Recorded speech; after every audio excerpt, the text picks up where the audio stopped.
Servus und hallo liebe Freundinnen und Freunde, Bernd hier. Im letzten Video hatten wir uns um gelbe Orchideen gekümmert. Ihr seht, hier ist eine gelbe mit ein bisschen rot und deswegen tendieren wir jetzt so langsam Richtung rote Phalaenopsis. Damit wisst ihr schon, im nächsten Video wird es nochmal deutlich roter. Und ihr seht auch, es sind kleine Pflanzen. Hier in diesem Fall haben wir die Little Sunny Splash. Relativ bekannte Sorte innerhalb der kleinen Orchideen. Ihr seht auch sehr, sehr kleines Mini-Töpfchen. Ein 6 cm Töpfchen. Und da ist nicht viel Platz drin. Und deswegen denke ich, kommen wir einfach mal kurz auf die Pflanze zu sprechen. Ihr seht hier dieses Pflänzchen. Schön, klein, attraktiv. Schön gezeichnete kleine Blüten. Ist eigentlich eine super Sache, wenn man so eine Tischdeko hat.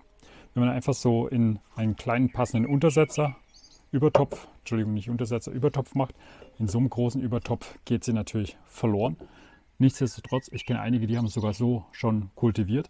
Nicht ganz so cool, nicht ganz so clever, sollte man erstmal die Pflanze vielleicht umtopfen. Und das würde ich in dem Fall natürlich auch machen.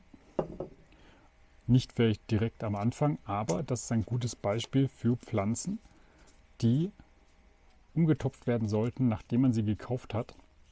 Nicht unbedingt wegen dem Substrat, welches hier verwendet worden ist.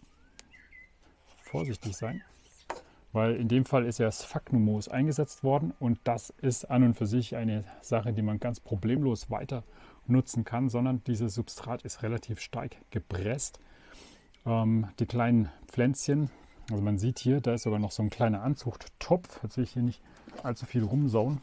Ich nehme hier einfach mal so ein kleines Töpfchen, wo ich das Sphagnummoos hineinrieseln werde. Dann sieht man nämlich, hier ist nochmal ein kleines Torfpresstöpfchen, ist das, glaube ich. Und das ist natürlich alles eine ziemlich enge Sache. Ihr seht schon, nachdem das jetzt ein bisschen angelockert ist, kriegt man das nicht mehr hier in diesen Topf hinein. Und das wäre ein Grund für mich, dass man die Pflanze umtopft, direkt in.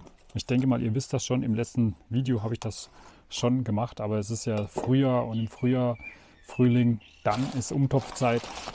Nimmt man am besten das Orchideen-Umtopfset, das Original-Orchideen-Umtopfset, empfohlen von mir in Zusammenarbeit mit Orchideen Wichmann entwickelt.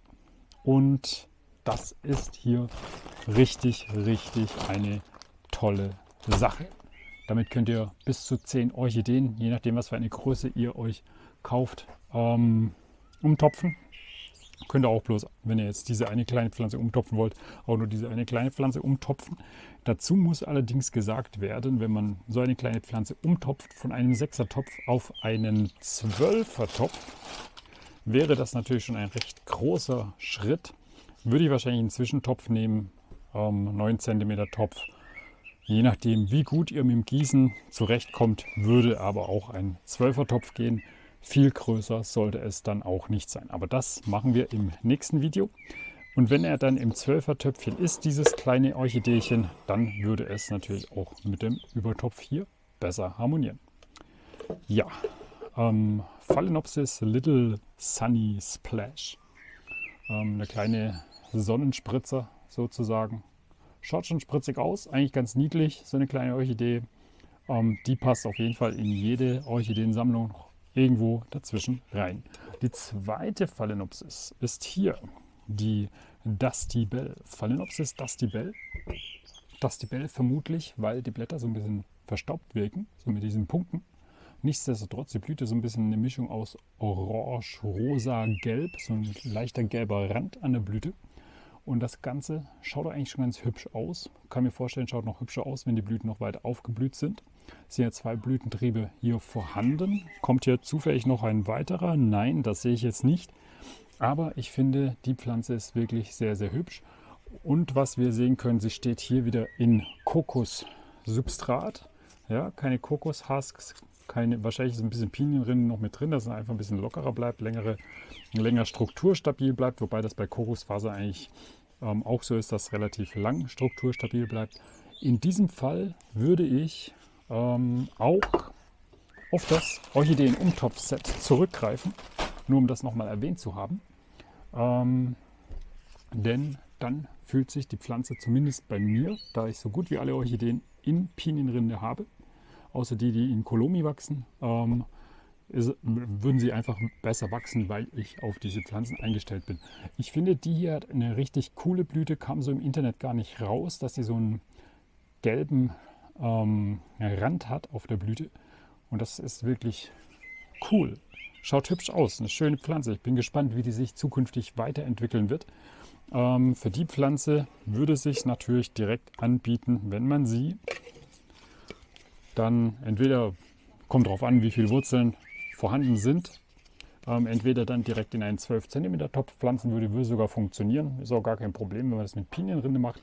Oder eben dann wieder in den alten Topf, den man natürlich reinigen kann. Einfach durchspülen, sauber machen mit einem Spülschwamm und dann ist das eine super Sache. Das waren die beiden kleinen Orchideen, die Phalaenopsis dustibel, die mir richtig gut gefällt, also richtig schön, auch so von der Blattstruktur. Und die Little Sunny Splash, der kleine Sonnenspritzer. Ganz hübsch. Finde ich cool, passen auch schön zusammen. Und wenn ihr weitere Fragen habt zum Thema Orchideen, dann schreibt es gerne in die Kommentare. Bis zum nächsten Video. Kanal abonnieren und tschüss.